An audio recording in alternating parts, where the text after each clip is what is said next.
একেই যেন বলে জীবন সংগ্রাম। বয়স মাত্র ৭। যে বয়সে সঙ্গী সাথীদের সাথে হাসি খেলায় মেতে থাকার কথা ছিল, সে বয়সে চায়ের দোকানে প্রতিদিন মাইনেতে কাজ করে পরিবারের হাল ধরতে হয়েছে ছোট্ট জিসানকে। কাপটা পরিষ্কার করে দেয় আর ময়লাটা সাফ করে দেয়।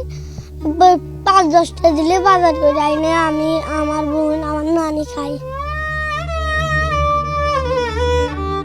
মাত্র ৭ বছর বয়সে জীবনের এমন কঠিন বাস্তবতার সম্মুখীন হতে হয়েছে সিরাজগঞ্জের শিশু জিসানকে।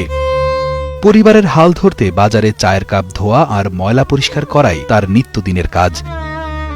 এতে সামান্য যা উপার্জন হয় তা দিয়েই ছোট বোন আর অসুস্থ নানিকে নিয়ে ভাঙাচোরা ঘরে খেয়ে না খেয়ে চলছে তার বেঁচে থাকার লড়াই।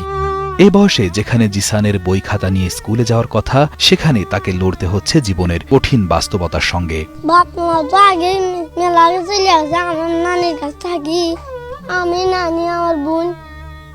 এই মহিলা ৪ বছর হলো আমি রাহি, ঠিক মতো ভাড়া দেয়, আবার দেয় না, ১ বছর হলো দেয় না। তে যাই হোক, এখন রাতি বতিলে খুব অসহায়, খুব অসহায়।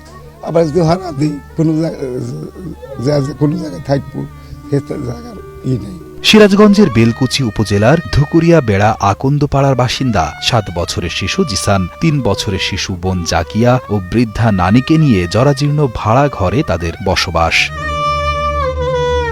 নিষ্ঠুর নির্মমতায় ৪ বছর আগে তাদের ছেড়ে চলে যায় বাবা, আর ৩ বছর আগে অন্যত্র বিয়ে করে চলে যায় তার মা। বাবা মা উভয়ে চলে যাওয়ায় স্নেহমায়া থেকে বঞ্চিত জিসান ও জাকিয়া। তবে সবাই ফেলে চলে গেলেও তাদের আগলে ধরে রাখে বৃদ্ধা নানি আশরাপন।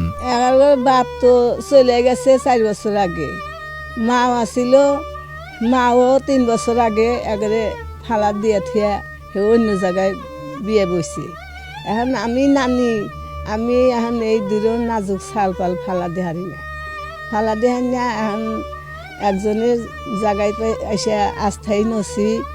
এখন সময় বাড়া দিয়ে হারি, সময় দিয়ে হারি না, ভাঙ্গা ঘরেই থাকি।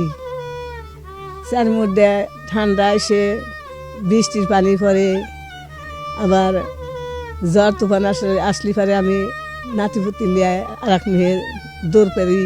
জরাজীর্ণ এক ঝুপড়ি ঘরে মাসিক ৫০০ টাকা ভাড়ায় ২ নাতি নাতনিকে নিয়ে থাকে নানি আশরাপন।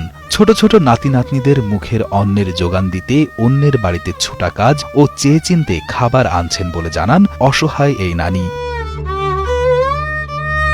অন্যদিকে পেটের দায়ে নাবালক শিশু জিসানকেও করতে হচ্ছে কাজ। ভোর হলেই ছোট ছোট পায়ে স্থানীয় বাজারে চলে যায় জিসান। সেখানে চায়ের দোকান সহ বিভিন্ন দোকানে ছোটখাটো কাজ করে তাতে খুশি হয়ে দোকানের মালিক ও অন্যান্য মানুষেরা যা দেয় তা দিয়েই বাজার থেকে যা বাজার করতে পারে তা নিয়েই বাড়ি ফেরে জিসান। ও এসে মনে করেন যে আমার দোকানে এসে থাকে, হয়তো কাজ টাজ করে দেয়, কাপটা হয়তো দুবেলা দেই, তো কাজ টাজ করে। অন্য লোকও হয়তো কিছু কিছু ১০-৫টা দেয়, আমি কিছু দেই, এভাবে চলাফেরা করে। জিসানের এই অসহায়ত্ব দেখে ব্যথিত স্থানীয়রাও। তাই তাদের একটি সুনিশ্চিত জীবন গড়ার লক্ষ্যে শিশু জিসান ও তার বোনের লেখাপড়া ও সুন্দর ভবিষ্যৎ বাস্তবায়নে সমাজের বিত্তবান ও দানশীল ব্যক্তিদের এবং সরকারের কাছে সহযোগিতা চেয়েছেন প্রতিবেশী ও স্থানীয় স্বেচ্ছাসেবক মামুন বিশ্বাস। ওর নানি ওদেরকে এই ভাঙ্গাচুরা ঘরে ভাড়া বাসায় নিয়ে বসবাস করছে। তা আসলে ওদের নিজস্ব কোনো বাড়ির নাই, যেটা খুব মানবিক। ভাঙা ঘরে ঝড় বৃষ্টি শীতের মধ্যে কিন্তু তার নানি তাদের আগলে ধরে বাঁচার চেষ্টা করছে।